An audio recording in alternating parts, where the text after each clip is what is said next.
So happy New Year, Assalamu alaikum everyone. Happy that we're all here and together. So I always like to start with a story, a sort of personal story that today is the 25-year anniversary that I met the professor for the first time at a bookstore in Princeton, New Jersey. And I mentioned that last year, but it was actually today, like Saturday. I remember the date was 13th. And for anyone who knows Princeton, we met at Macabre bookstore, which doesn't exist anymore, but now it's a Starbucks. So it's sort of ironic because it started with being a bookstore, which is what the professor loves, full of books, and now it's a coffee place that I love. I visit Starbucks every day. So it continues to be a source of love and place of love. So it was kind of interesting. I mean, and I'll tell a little bit of the story because I know some of you have maybe heard this, so I'll just forgive me for repeating it. But it was really interesting because the way I met the professor was that someone actually sent me his lecture tapes on Muslim women jurists in Islamic history, and it's something that's actually available online. You can find it on SoundCloud. So it's like back from 1996 or 94. And I had been a Muslim for about a year, and I had not actually. When I think back on this, it's sort of really interesting. I converted without ever having stepped foot in a mosque, so I kind of did it on my own with books. And so I was thinking about that today. I'm like, gosh, you actually can convert without, just on your own. So it's kind of a powerful thing. But so I went to the mosque for the first time after I converted, thinking, okay, time for me to meet my people. And I started, I met a lot of, what you can imagine, Wahhabis, and I, was exposed to a lot of, backwards ideas that I didn't really quite understand, and I didn't have enough experience or context to really process it. A lot of things didn't really make sense to me. Sorry, I silenced my own voice. Sorry about that. So by the time that I met the professor, so I got these lecture tapes, and I started listening to them, and they were so powerful because, one, they were about Muslim women jurists. So by definition, these are women who are extremely pious, extremely knowledgeable. They were people in history. These were people in history who would teach, other jurists and give licenses and, did a lot of very amazing stuff on their own. And this lecture in particular was one where he went through bibliographic dictionaries of women in history. So these women existed, in different time periods, in different geographies, and they were just like, very factual. So it's like, one example, Halima lived in the 9th century in this period, in this place, and she married and had 2 children, and she opened a school, and she taught this many jurists and issued this many ijazahs or licenses. And then she divorced her husband, and then she married again and had another child, opened another school, opened an orphanage, divorced again, had another child, and this is one that I remember. I don't remember the name or the place or the person, but the story was that she married and divorced like 4 times, and her last husband was the caliph. And with each divorce, she did more amazing things, taught more people, and was more accomplished. So imagine going through like these examples of, like we went through maybe 20 different examples. So all of a sudden you have this critical mass of people, and he would say, let's just reflect on what this says about women at that time, in their time period, what they were able to accomplish, that they were teaching men, and how does that relate to where we live today? If a woman was married and divorced with kids, would she be able to then marry and divorce 3 more times, have more kids, open schools, teach other people? I mean, it's just a very different perspective. And the whole approach was very much like, let's consider this evidence. Let's use our intellects. Let's question, what does God really want from us? And, he's like, I'm not trying to say anything in particular. I'm not trying to make the argument that Islam liberated women. I'm just saying, let's take a look at these examples and let's reflect on what this tells us about our tradition. So for me, after having, been, in the mosque environment where it's not exactly the best place to ask intellectual questions, this was like an incredible, mind-blowing experience. So these tapes, they were audio cassette tapes. So this was back in the, I'm going to date myself. And so I would literally pop them in my car and listen to them as I was driving to and from work. And at that time, I had just graduated from business school. I was working in brand management at Johnson & Johnson. And I didn't know it, but the professor was actually getting his PhD at Princeton. So when I would literally look forward to the end of the day and to my commute, because I would just be so enraptured by these lectures. And when I finished them, and I would listen to them over and over again, and I was like, oh my God, okay, this is the Islam that I fell in love with. And I have to find out where this person is, and I have to teach or learn from him and see if he's teaching in classes. So then I looked him up, and it turned out he lived 10 minutes from me. And I was amazed, and so I called him. Back in the day, there was no internet, or there was internet, but it was like so primitive that we actually still had phone books. So I looked him up in the phone book, called him up, and we spoke on the phone. I told some stories about that before too. But we agreed to meet at the bookstore at 3 o'clock in the afternoon. And so, because you didn't have the internet to look up, what did this person look like and all the stuff we have today, it was like, okay, well, I'm an Asian woman, and, I'm an Asian woman, so what else could I say? So he showed up a little bit early, and the funny story is there was another Asian woman there, and he saw her and he thought, oh God, I hope it's not her because her aura is horrible. And it wasn't me, thank God.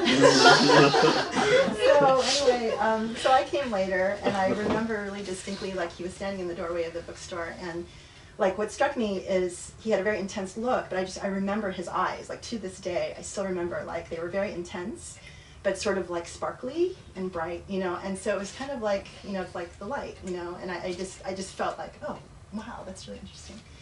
So we met, and he helped me buy some books. We went to Macabre, and then we went to the Princeton bookstore, which is in a couple of blocks away, and then we went and we got coffee, and of course I had a lot of questions, and I knew already kind of how much he knew just from listening to these lecture tapes. But so, we ended up spending like 8 hours together that first day, and it was intense because imagine if you had a one-on-one 8 hours and got to ask any question you wanted, right? You would fall in love with it too. So, we had dinner and whatever, and I remember distinctly, like, I got home that night, and I like jumped on my computer, which was my Macintosh, which is like, I don't know if any of you know, not the box one, but the next level, which was kind of like, the screen is like a box like this, and the whole thing is like this long. It was cool at the time.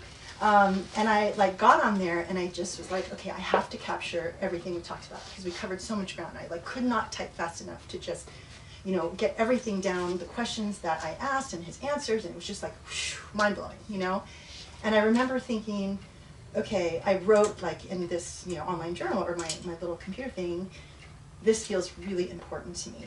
Like, something is happening here where I feel like I'm, I have a potential to be part of something important, because this knowledge is not anything that I had experienced anywhere else, in my time, in my early time as a convert.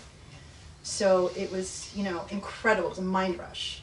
And then when I actually met him and like met his mom and went to his one-bedroom apartment, which was, I talked about, and it's just described in The Search for Beauty, his book, The Search for Beauty. It was like this. It's like when you walk into this space and you like just feel like the presence of the books, and it's overwhelming, and you just feel like, oh my God, this incredible knowledge. And at that time, he had just finished writing the very first chapter of The Search for Beauty. So that was, the beginning of my journey with him. And, it was just like, I hear from people now who have that same experience when they come across the work that we do here. And, like the women jurists in Islam, that was really my first introduction to this whole Usuli methodology, which is kind of like, here's all the evidence. You think about it. You reflect on it. Let's see what we can figure out about it. After we met, later that year, we married. We moved to Texas. He was teaching at UT Austin, and I felt it was about 1996 where we had our first Halaqa, and this was a Halaqa on hijab, which is also available online on SoundCloud. And I didn't really know what a Halaqa was, but I felt like this was really interesting. The genesis of it was that he was teaching at UT Austin, and he was teaching classes on life of the Prophet, Quran, and Islamic law. And a lot of, at that time, it was a really, like, hijab was really front and center in a lot of these discussions. Like, the students were like, do we really have to wear hijab? And I think the local mosque was very conservative. And so they really felt that, if you don't wear hijab, that you are basically not a Muslim. And there were a lot of people, a lot of students even that we came across during that time that we were at Texas, where they were interested in Islam. They were excited because of what they were learning from the professor, and then they would go to the mosque and be told, well, you can't really convert unless you wear hijab. And then eventually those people would fall away. So anyway, so a lot of the students came up to the professor and said, can you please do a halaqa? We have a lot of questions about this hijab issue. And so he said, sure. So that's when we had, this recording. And his approach, again, was the Usuli approach of, okay, I'm going to give you all the evidence, for and against, to help you understand the context and all of these issues, that we deal with. And I'm not going to tell you what my position is. My point is just to have you understand, the breadth of evidence, and you think about it, and it's between you and God. And the funny story about that is that, that was my first beginning of like recording kind of everything.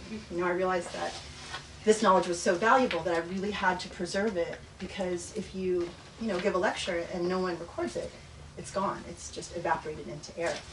And I just felt, no, I can't do that. I have to record everything. So I recorded that. I started recording his classes, and have sort of funny stories to tell, because when he started at UT Austin and he was teaching this Quran class, people got very excited in the community. And word spread among the students and the MSA, so all of a sudden, you had more and more people showing up in class. And it got to the point where it was sort of standing room only. So we got to the issue of hijab, and he decided to, I think there's always a question like, okay, you have a new professor in town, what side is he on? Is he a true scholar? What's up? So, for a lot of these people, his position on hijab would be like the revealing thing, like, is he a good guy or is he a bad guy, right? And I think that the professor knew that, so, he did hijab over a 2-day period. So the first day, he presents all the evidence pro-hijab. And the kids were excited, they told their friends, and it was like all of a sudden in the next class, a bunch of new kids with beards showed up, and it was like, okay, the Wahhabi gathering, great, he's one of us, he must be for hijab. So then they showed up for the second class, which was when he was showing the evidence that on the other side, which is like, well, maybe hijab isn't, fard or required, as people say. So, oh my God, haram, it was this big to-do, and oh my God, maybe he's progressive and he doesn't actually think hijab is, required. So by the third class, all of those conservative guys were gone. And so it was just a funny story, because it's like, people were having problems finding a place to sit in class, and then all of a sudden you remove all the Wahhabis and you're good to go. So anyway, and that was leading up to this Halaqa too. But so, while we were there in Texas, we started also doing, the tafsir, the Quranic commentaries, starting with Al-Fatiha, and those you can also find online. And so we ended up doing 12 chapters of the Quran. This was before the Usuli Institute. And so some of these things, are, all of them are available online through SoundCloud. And someone was mentioning to me that, if you listen to the sound quality, it's not that great, and it's because they were recorded on audio cassette tape, digitized, and preserved. But the knowledge is gold, and like when I listen to it again now, it's just more relevant and timely and powerful. I mean, just as much as it was back then. And we did a lot of other things in addition to Quranic commentaries. We also did, or he did like a 10-part talk on marriage and divorce. We did a whole seminar on the humanistic approach to the life of the Prophet, which was not looking at the Prophet's life in terms of what wars or battles he fought, or what you normally get when you are learning about the Prophet, but more traditions about what he was like as a person, and what he did with his family, and how he interacted, and what that revealed about who he was as a person, and the values that he had, the prayers he did, that kind of thing. So that's really valuable, and that's available online too. So interestingly, in the 2 years, I have so much stuff. So I have a huge inventory of audio cassettes. This is like this incredible blessing and also burden. I've been digitizing it. I think 90% of it is digitized. I still have a bit left. But before I leave this planet, I have to organize it so that if there are any students that want to study any of this thought, that they can find it. So that's one of those things that is weighing on me with every passing day, inshallah. So guys, pray for me that I can get through that because I am not an organized person by nature, and I need prayers. So anyway, but over the years, I really experienced just the power of this education, and it was partly learning from listening to these types of lectures, but also seeing the professor interact with people, and like I feel like when you it's like having light shine in, like when you are surrounded by darkness, when you're surrounded by a lot of confusion, especially like what we're going through in this dark time now. You feel like I felt like the more I learned from the moment we had coffee the very first day to every with every educational session, with every meeting, with every person that reached out and asked for advice. It's like every time you learn something, it, like shackles in your brain become undone, and it's like light shines in. You open a door, you open a window, and you see that there's more and more light that kind of frees you and liberates you.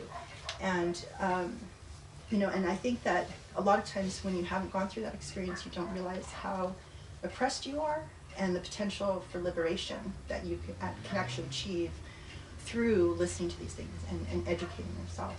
And we have produced a lot of content over the years, and even just in the last 2 years through Usuli, we've done 50 khutbahs, we've done 14 chapters of the Quran, we've had a lot of really interesting conversations and things like this, and and everything is online, and we really get a sense of what people are going through when people reach out. So recently, for example, we've had people write to us about how their kids are converting to Christianity, they're becoming atheists, they're marrying atheists, they want to marry outside of the faith, people who have been struggling with sort of their own, how they were taught Islam from the time they were young because their parents were very culturally oriented as opposed to intellectually oriented.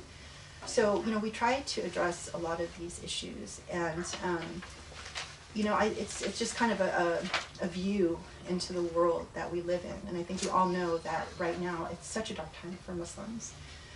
The thing that I wanted to really emphasize for people is, I'm so proud that, in the last 2 years, since January of last year, when we started doing the virtual khutbahs, having done 50 khutbahs, we really ramped up like what we put out there to address what's happening in the world.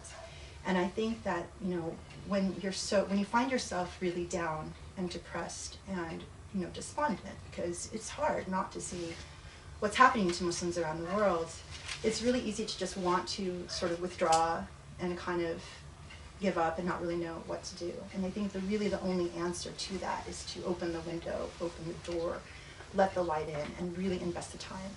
And I think that when I look at, I compiled a list of all of the khutbahs that we've given just here at Usuli, and I, look at the titles, and I think about what the professor talked about, and how he was able to really take a pulse on what's happening in the world, what's going on with Muslim leadership, dynamics with Muslim leaders here in America, what they're saying, what they're not saying, and then reminding us to look at our tradition and how we should think about that and how we should react to it. It's like the more you do that, the more light you get in, and the more strength I think you have. And I think what we try to do a lot of here is just help people figure out what's going on. So, I want to act a little bit as a curator. People say, oh, we curate podcasts and whatever. I want to curate a little empowerment here and tell you a little bit about like kind of what the professor has covered, which I think is particularly valuable. And to start with, like yesterday's khutbah, I think was a really wonderful entry point into what's happening in the world. The theme was how to resist the colonization of Muslim minds, because if you really understand how much money is getting invested into the Islamophobia industry, it's not enough to just say, oh, Islam is backwards, Islam is not relevant anymore, we're post-religion, we're post, whatever. No, there's a lot more of a complicated picture here, and I think when you really understand how much money is getting poured into Islamophobia and shaking people's faith, because definitely a key strategy for evangelicals connected with Zionists is not to teach us about Trinity, but to actually shake our faith through YouTube videos, through the media. I mean, it's really rampant. And I think once you attune yourself to seeing what's happening, it's a really powerful antidote to what you're seeing. And so I really would encourage people to start with watching even just yesterday's khutbah, because there's a lot there.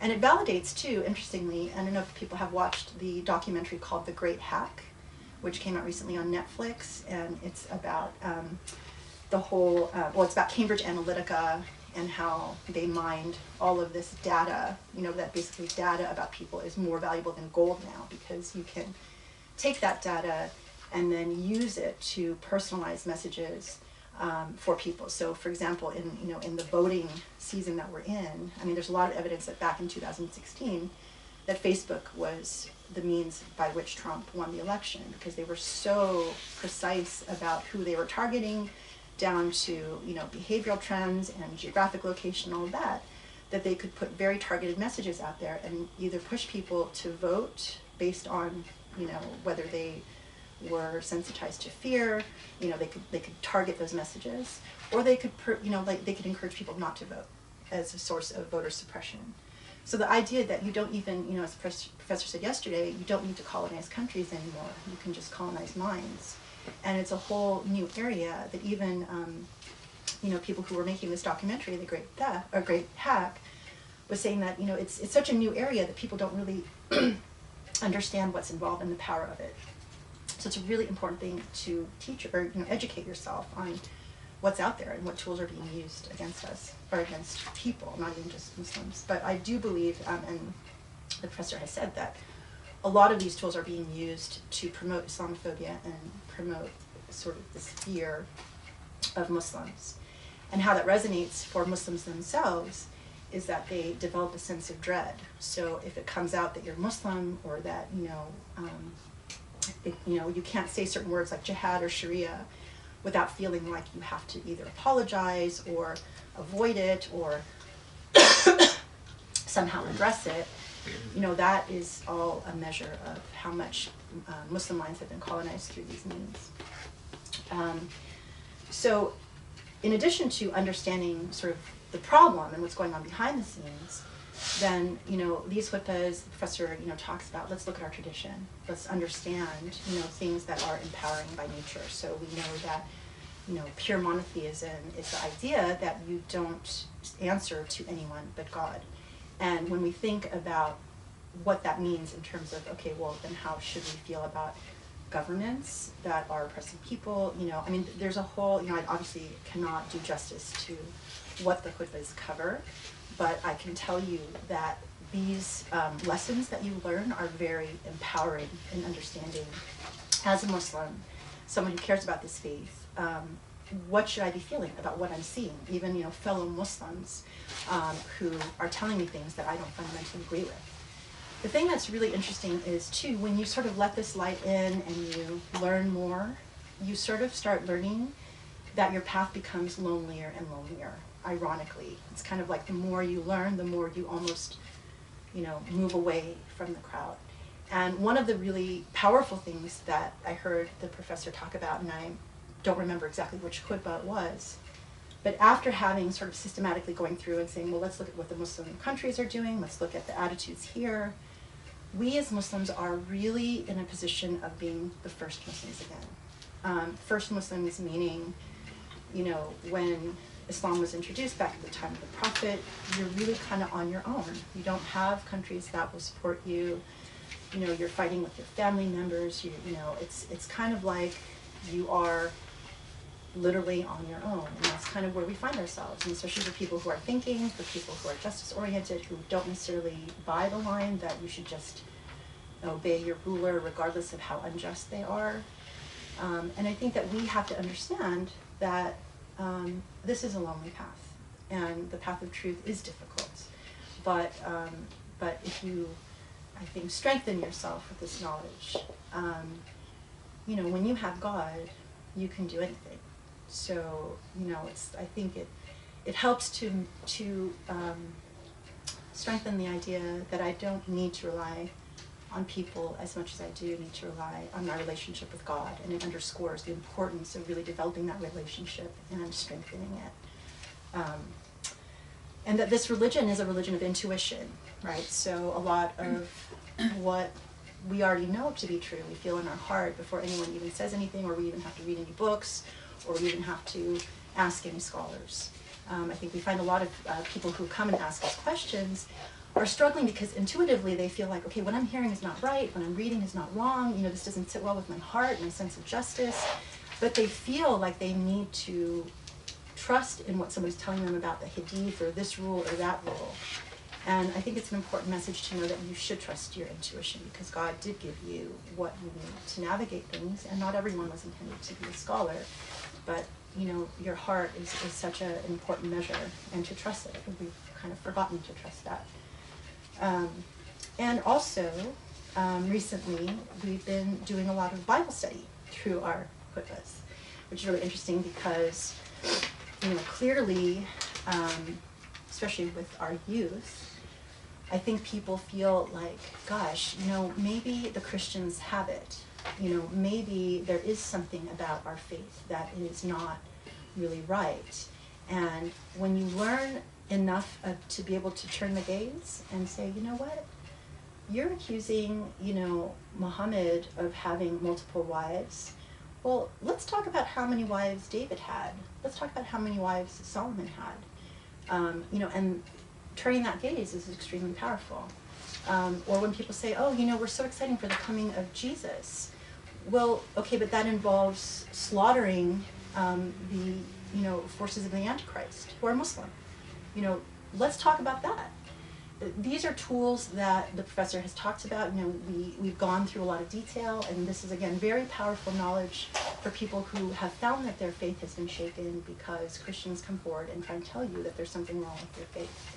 And I personally have found, like, when I hear these lectures, I'm like, there is so much to be proud of. I've just never heard this. I just didn't know this. And I think that that is something we definitely need to build on. So, and lastly, I just want to say, I mean, so we did also last week, I mean, we've done some really fun things here. And one of my favorites is like the Young Muslim Q&A that we did last week. And I don't know if anybody has watched this, but we got into some really cool, controversial topics. So if you just want my email, I'll just read the laundry list. So premarital sex, interacting with the opposite sex, dating and courtship, the consequences of sin, marriage, interfaith marriage, the role of family, parents, and culture, especially when it comes to marriage, STDs, pornography, secret marriages, popular hadiths that often mislead the youth, racism, divorce, homosexuality, how to strengthen your marriage, and why faith, or iman, and love are really the most important ingredients to all of that.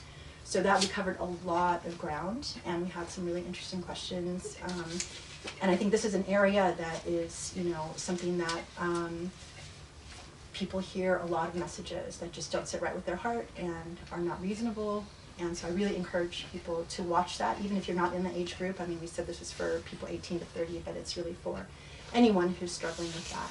And I think that even if you're not someone who, you know, is looking to get married, just to understand the approach by which, you know, these issues are talked about, I think they reflect an amount of love and reasonableness and mercy that are values that should transcend, you know, other areas beyond love and marriage too.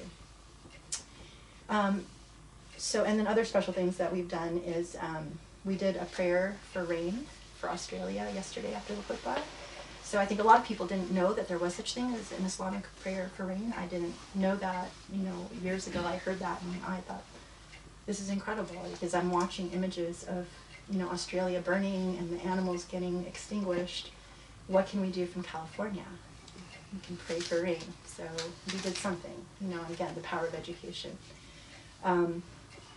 And then we also, just to mention, if people haven't watched it yet, we did a really cool little session with our older son, 14-year-old son Nito, and Baba, where, you know, we had a chance for him to interact and ask questions for kids at that level. So the point of kind of going through, and also, last thing, sorry, and then if you're old school and you don't like all that stuff and you like reading books, of course we have an amazing list of books that also really underscore this approach. So, you know, the point of like kind of going through all of this is that we have a lot of content, a lot of stuff that you can kind of take a do-it-yourself approach in the sense of educating yourself. You know, it's not that you need to rely on places where you feel discomfort in your heart, But I know there are people who literally are like watching videos every time we upload something, and they're totally caught up.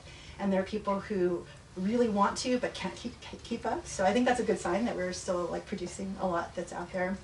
But I really do want to encourage people to let as much light in as possible. And to close, I just want to share a couple of really beautiful messages, because every so often people will reach out to me and tell me how this has made a difference for them. And I hope people, I really would encourage, I love hearing from people and how what we're doing is helping, or if you have any suggestions, please do feel free to write me. So one is the Usuli Institute has helped me grow and transform in so many ways, spiritually, intellectually, and psychologically. I have gained absolute confidence in my faith. It helps me see my faith as the most beautiful, most rational, most just, most humanistic, most perfect faith.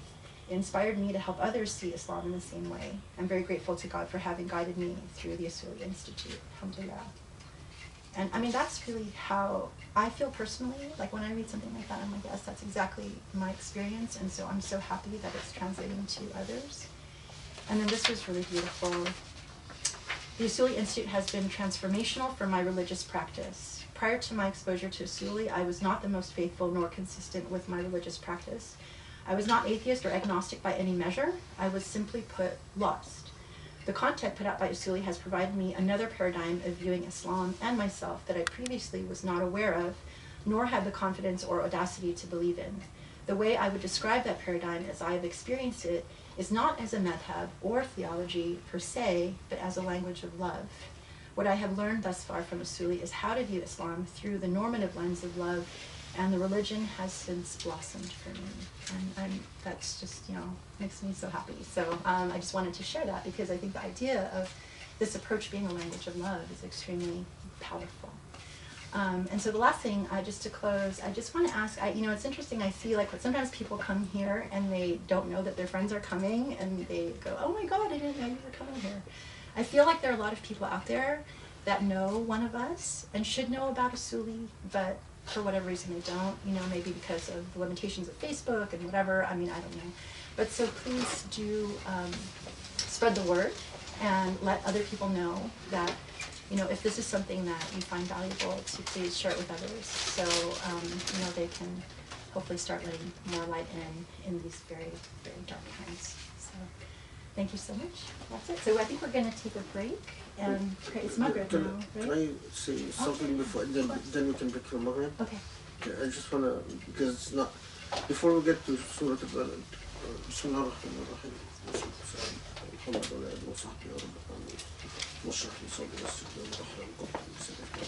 I just want to, since Grace brought up these subjects, she always tells the story about how we met. I've heard it like 100 times.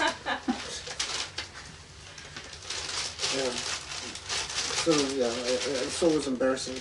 But I'm grateful that you left out the most embarrassing part this time. We could just say that. When she first talked to me on the phone, I wasn't the nicest person. So, why are you bothering me? That type of thing. Like, who are you and why are you calling me? And why should I bother meeting you? And if you're trying to impress me that you're a convert to Islam, I'm not impressed, because the people who convert to Islam today are either brilliant or insane. That was it. And then the second thing was, I don't know if I should tell you the bad news about Muslims now. That's really good. Yeah, it's true. I still believe people convert to Islam are either brilliant or insane.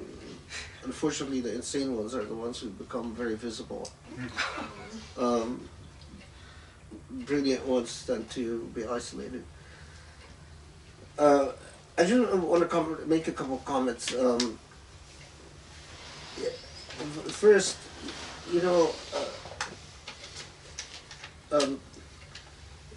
Usuli, the whole momentum and the whole effort with the Usuli Institute was the brainchild of Grace and Sharif, our son. And alhamdulillah, that because by nature, you know, I'm not attracted to activism, and I don't find activism doesn't mean much to me. And if I left to my own devices, I would simply live with my books and read and write books and never deal with human beings. So it's good to have a family that pushes you, but the outproduct of the Usuli Institute could be much more than it is. It could incorporate not just my work, but the work of my students.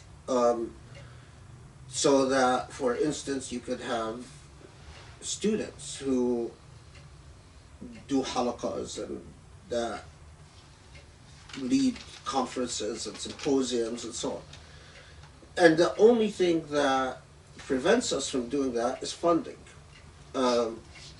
We don't have support, and we will not take money from any government, and we will not take money that we suspect is coming indirectly from the government, because sometimes you're approached by individuals who claim to be private donors, but they have very close relationships with the Saudi government, the Emirati government, the American government, and that's just simply out of the question.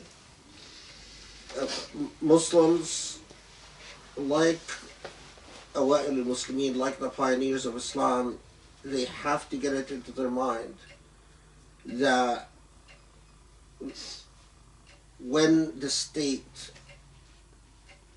entangles itself with religion, religion becomes toxic, which means that the only means for a proper faith to flourish, for al-i'tiqad dini, for religious beliefs to flourish, is through private money and private donors.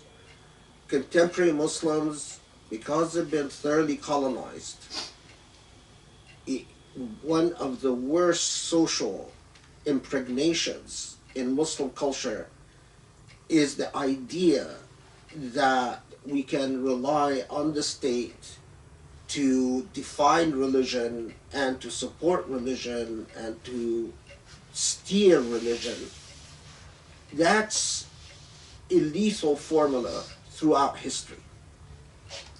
And unless private individuals take responsibility for their system of belief by recreating the culture of awqaf were not state-controlled. Throughout most history, they started becoming state-controlled only in the colonial period. The creation of Wazarat al-Awqaf, Ministry of Awqaf in Muslim countries, was a disaster by all levels and all measures. In every Muslim country, the most corrupt ministry is the Ministry of Awqaf, without question. You know, I don't know if it will happen in my lifetime. What remains in life is not much, alhamdulillah, and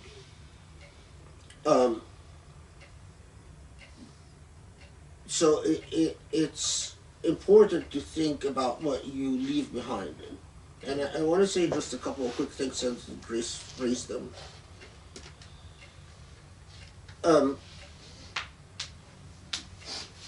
There is an orientation right now that is a byproduct of Islamophobia, and I touched upon this on the khutbah yesterday.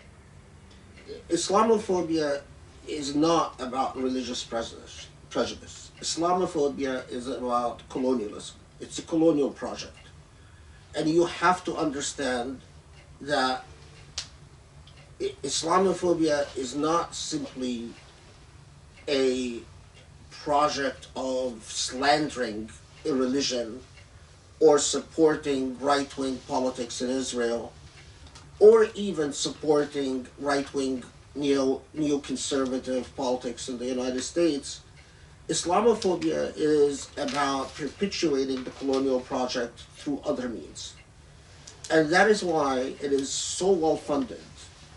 And that is why you will find, for instance, an organization that was founded in Britain called the Organization for Ex-Muslims. These are Muslims who announced that they became atheists and founded these organizations of ex-Muslims that go around very aggressively advocating any doctrine against Islam.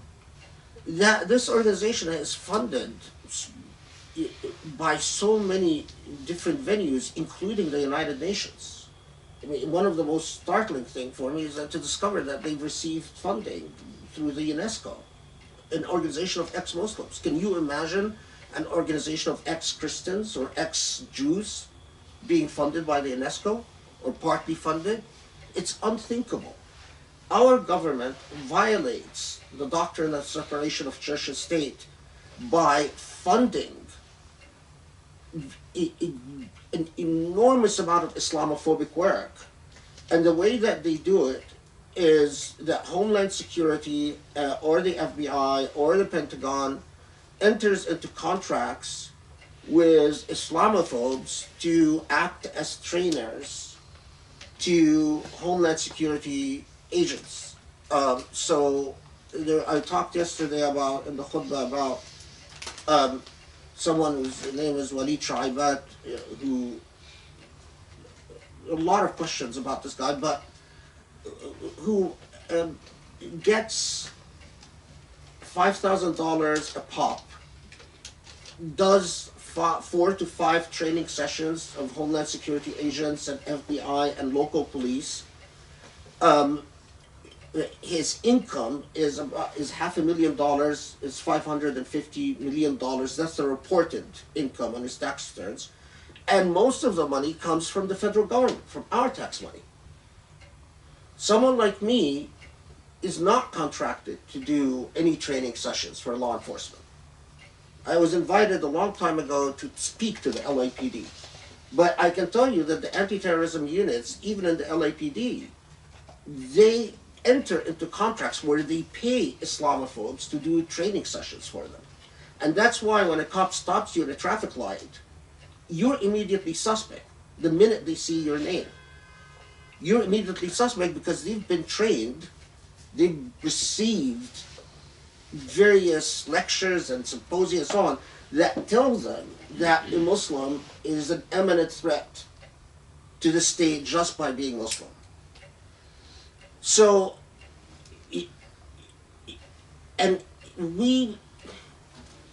I have very little hope for Muslims unless they wake up to the imperative of responding to Islamophobia by dedicating their resources. What I mean by dedicating the resources is that wealthy Muslims not give 2% of their income, but in fact give practically all their income to supporting a response to Islamophobia. And if that means, driving a miserable car and living in a home without any fashionable furniture, so be it. That's the type of dedication that you need in order to react and respond to something like the ongoing colonial project that you see in Islamophobia. Now, part of that is that we must keep in mind that Islamophobic discourses are no longer, as it used to be a decade ago, a phenomena of neocons and Zionists, or right-wing Zionists especially, in the West. In other words, Islamophobia has been transplanted and exported to Muslims in Muslim countries. So the Egyptian government is Islamophobic. The Emirati government is Islamophobic. The Saudi government is Islamophobic. Look at the amount of Islamophobia that plagues the Tunisian parliament. When Tunisia, someone suggested that they do a dua when Morsi died, various people in the Tunisian parliament freaked out because, Morsi, that means Muslim Brotherhood. The Muslim Brotherhood, that means radical Islam and ISIS.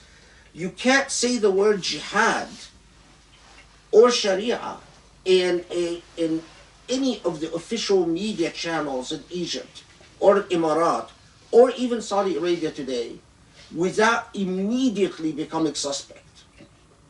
Now, what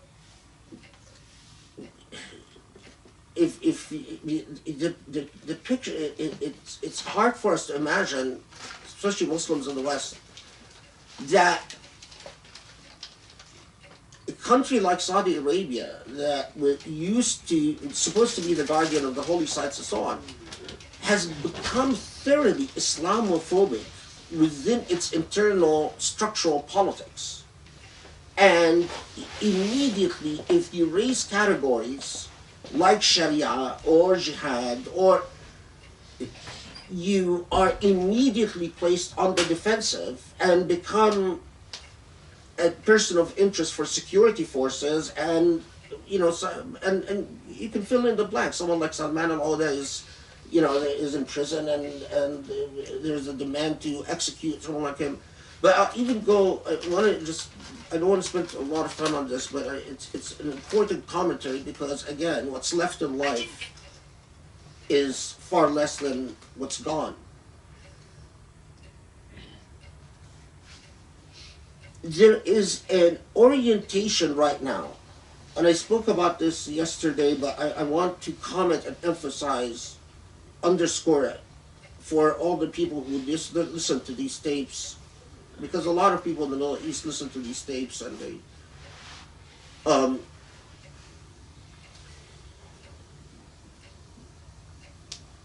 you take places like the Emirat and places like Egypt, and there's a lot of money.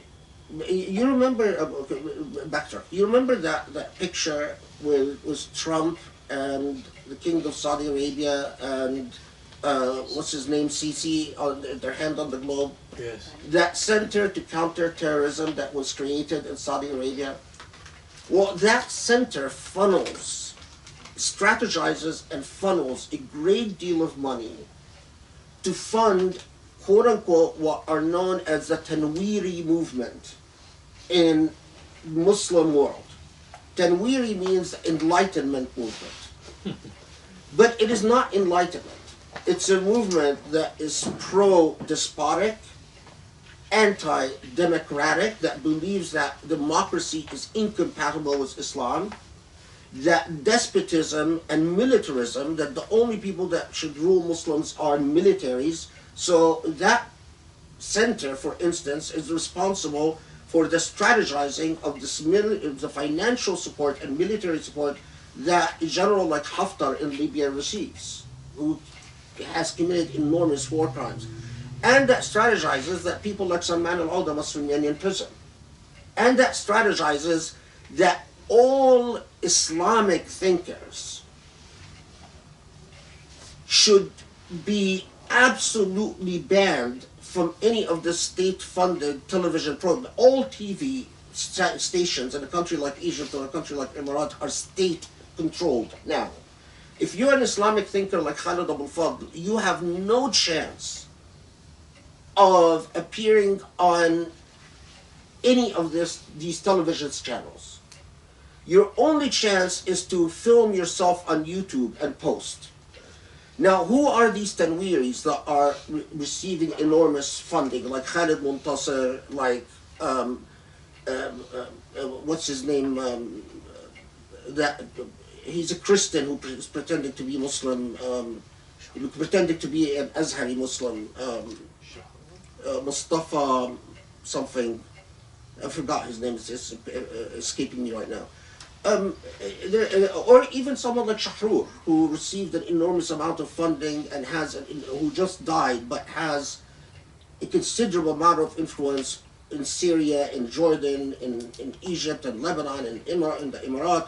The Emirat last Ramadan dedicated the entire Ramadan in hosting Shahrur every single day, the entire month of Ramadan. The Tanwiriyin have a basic, simple message. Deconstruct and throw away in the garbage can the entire Islamic tradition. not engage critically and rethink the Islamic tradition, but simply delete the entire Islamic tradition, which includes all the fiqh tradition, all the philosophical tradition, all the theological tradition, and all the hadith tradition. And according to Tanweeris, the only thing that they do not delete is the Quran. This is the problem. Human beings find epistemology. Epistemology is a fancy word for knowledge. How do you have knowledge in your brain? How do you create a sense of consciousness to words and meanings and concepts? How do you even think of something like family or marriage, or what type of relationship you should have with your children or your cousins or your neighbors? All meaning is produced cumulatively. Cumulatively means generations of people upon generations of people, and you are the repository of all the generations that went in the past. You don't do it consciously, but all of us, we think we're independent and autonomous, but we're not. We are the inheritors of everything that went in the past. Without cumulative meaning, and that's again just a word for tradition. You are the product of tradition. Without tradition, you become rootless. You float. You're not rooted in anything. Now, something has to come and fill and make you rooted. That's our nature. That's our psychology as human beings. And what fills and what roots you will be a culture that negates, colonizes, and deconstructs, very much like what happened to the natives in South America, or natives in Native Americans here in the U.S. Values that have nothing to do with systems of epistemology and meaning that came out of the Muslim world. So that is why right now, while the Tanweeris are all over Egyptian TV stations and all over Emirati TV stations and are funded with an enormous amount of money, and I hate the word Tanweeris because they're not enlightened at all.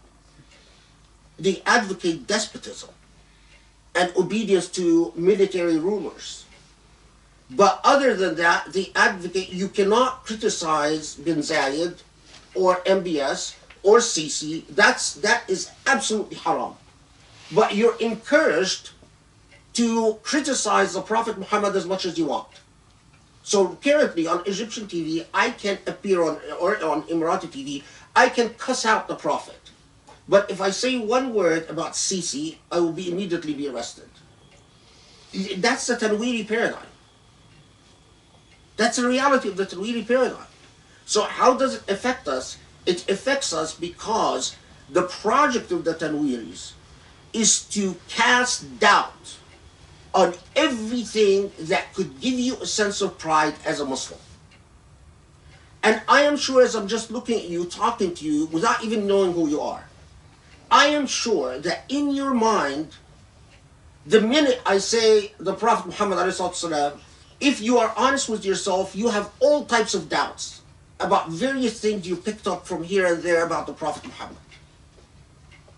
And if you're truly honest with yourself, you know that you have these doubts. If I say the Quran, you immediately think of the beating verse, the inheritance verse, the polygamy verse. And I demonstrated in the khutbahs that the Bible has that and much more. But these issues don't come up in the mind of a biblical person. They come up in the mind of a Quranic person. Why? Because of that campaign. They have created generations of Muslims with only one of two choices. Either you become a bigot, a nationalistic bigot, so you're just blindly proud of anything Islamic, right or wrong. That's the ISIS model. And you're ready to go to war and fight and die, just because as a reaction to that vilification of Islam. So basically you say, I am tired of it and I am going to be proud of anything Islamic, right or wrong. I'm not even going to think about it. I'm just going to take the hadith and implement the hadith as I read them, and I will ask no questions. So either that, and that's dark, or you become a Muslim full of doubt and dread about your own tradition. Why do we have to pray? What is the meaning of fasting? Is Hajj really meaningful? Does it mean anything anymore? That's the earmark of what is going on right now. And it's thoroughly colonial project. I emphasize this because the past that people like me advocate, and what the tradition that Grace is referring to, all this teaching, is that I don't read the tradition slavishly. I am proud of the tradition because I know that it is the product of intellects. That there are people who tried their best. But I engage that tradition with reasonableness anchored critical insight. So I'm not out to destroy or to negate the tradition. I'm out to engage it reasonably, within the paradigms of meaning of my moment in history, and with absolute confidence in my relationship with Allah.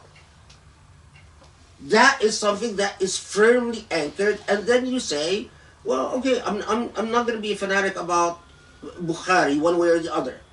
I read Bukhari as a historical document, and I try to search for what truly is a teaching of the Prophet ﷺ, and what is the place of that teaching, and what is not a teaching of the Prophet, what might have been an invention.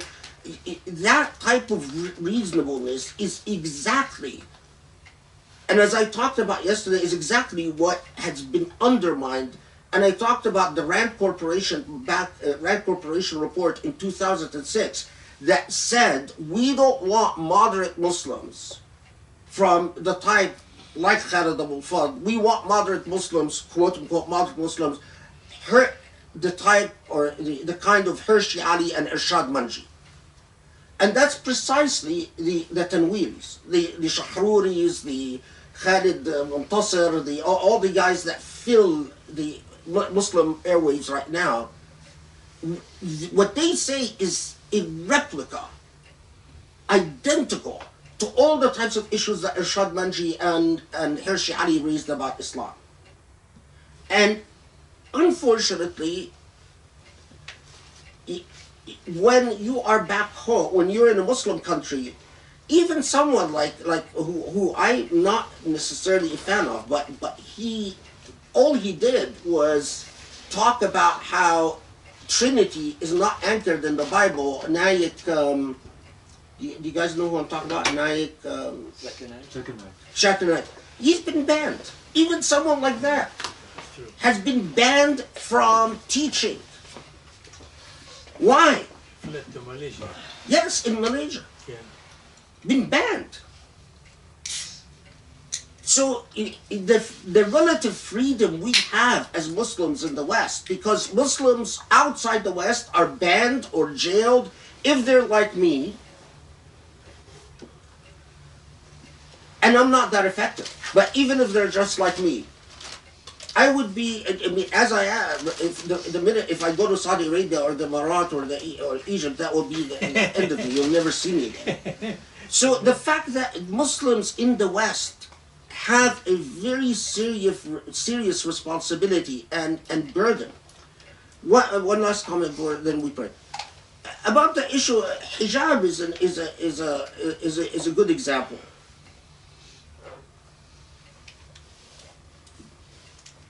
When I always tell people before I talk about hijab, I'm not a woman. And that has to be a material part of my analysis.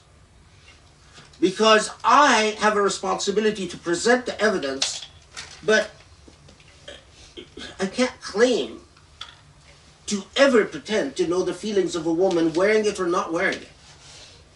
I mean, it's a completely different dynamic. Now, notice the historical moment we live in. There is a massive anti-hijab campaign that is going on in the Muslim world right now in Egypt and the Emirates and Saudi Arabia.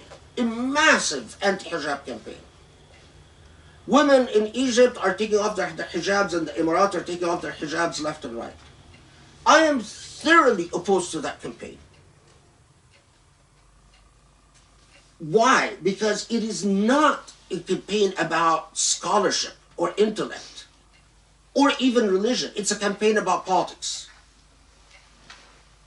And I have to be opposed to it. So if I am in Egypt, I will be engaging and rabidly opposing those who are trashing hijab today. Why would I do that? Because I am opposed to their ideological project that wants to strip any epistemological structure to Muslim culture. While if I'm in a different context, a scholarly context, then I present the evidence as objectively as I can. So what I'm saying is, in the day and age we live in, knowledge is power. Information has become more valuable than gold and platinum or anything else. People make tons of money just being experts on how to navigate and negotiate and engineer information. You pay people an enormous amount of money just to come and tell you what to do with data. Don't think as a Muslim, and I'm saying this especially for the Muslims that hear me in the Muslim world, that anytime you get on your computer that you're not being engineered. Because every time I get on, immediately, the minute I sign on, all the videos by Muslim atheists or ex-Muslim atheists start popping up on my suggestions, although I never give any of them a thumbs up or a thumbs down. I never engage any of them. You have an obligation to think seriously about the fate of this religion, because it is liberation, not because you are born Muslim. Because it is liberation and monotheism, and it is the only faith, and I mean that, forget all this interreligious thing which I don't engage in. Judaism had the right message, but it is primarily an Israelite tribal faith. Christianity destroyed monotheism through the concept of Trinity, which is as alien to monotheism as you can get.